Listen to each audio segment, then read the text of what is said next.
After such a long time of waiting, the Pokemon and Scarlet and Purple DLCs are here, where we have learned about the legends, mysteries, secrets and lies concerning the Teal Mask.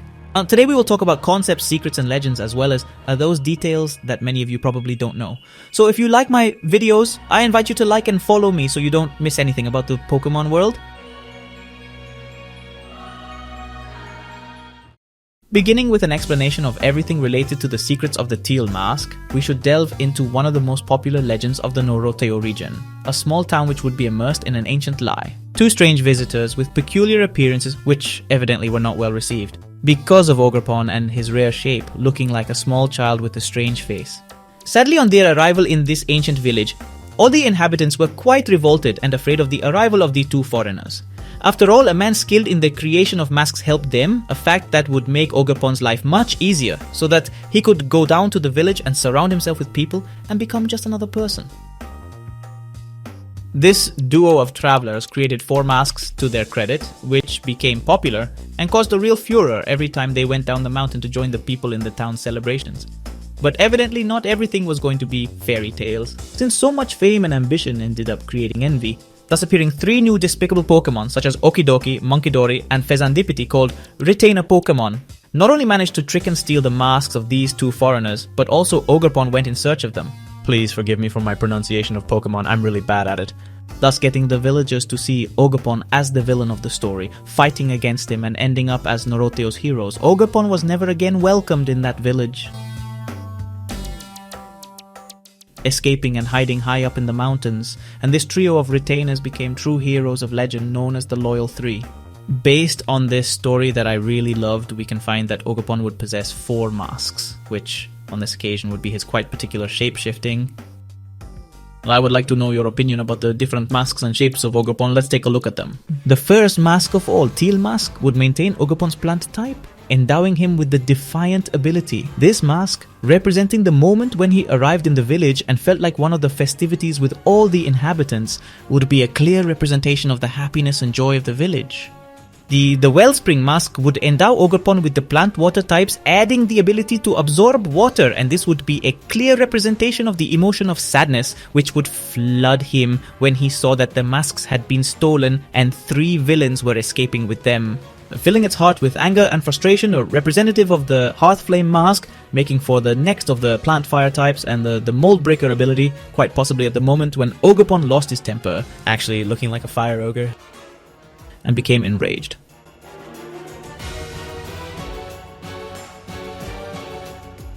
And the last one, Cornerstone Mask, possibly at the moment when it would scare the villagers with those dull grey colors. Possessing the plant rock types and the sturdy ability, it could be a great representation of emotions such as fear, desolation, and a way of self-protection by hiding in a mountain. All these details would even be enhanced in unique forms of Terra Crystallization, with each of the masks possessing an enhancement thanks to a new ability that Ogerpon has in this Terra Crystal form, Embody aspect. Moment when evoking these memories of happiness, sadness, fury or desolation would increase in each of them a specific statistic, and curiously thus becoming Ogerpon, the Pokemon which could have the most different abilities.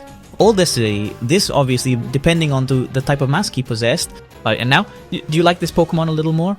As we have explained, these real events were totally altered in that really Okidogi, Mukidori, Fezandipiti were really 3 heroes who appeared out of nowhere, protecting the village of Noroteo from an ogre who wanted to destroy and eat everyone.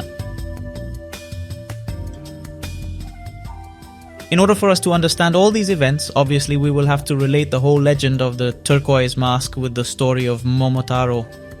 And you may well know this Japanese tale narrates the adventures of a boy born from a giant peach.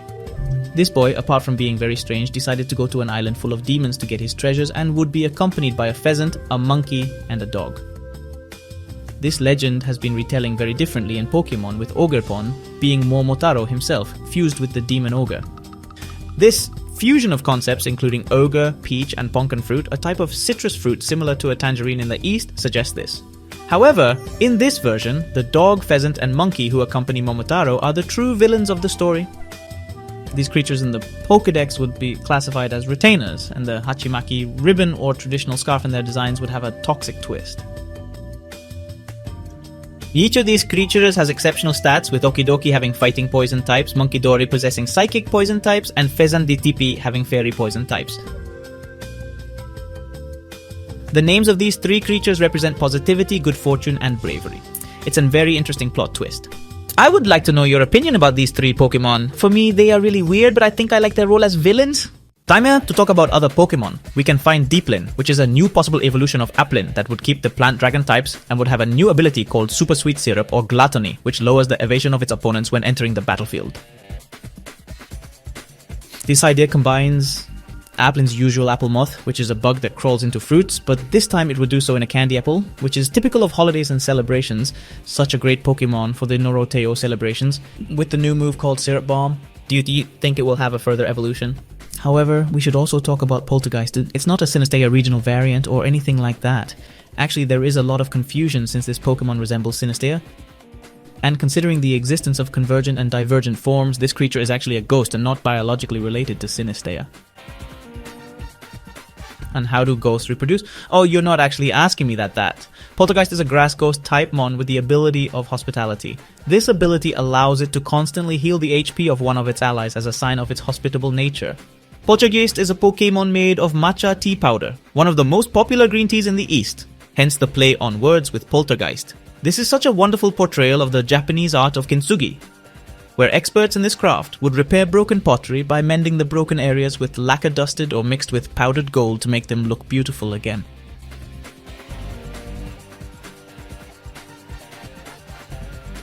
This creature can evolve in Sinistcha and have two unique forms, Counterfeit and Artisan. This makes it stand out since only 7% of Sinistcha belong to the Artisan form.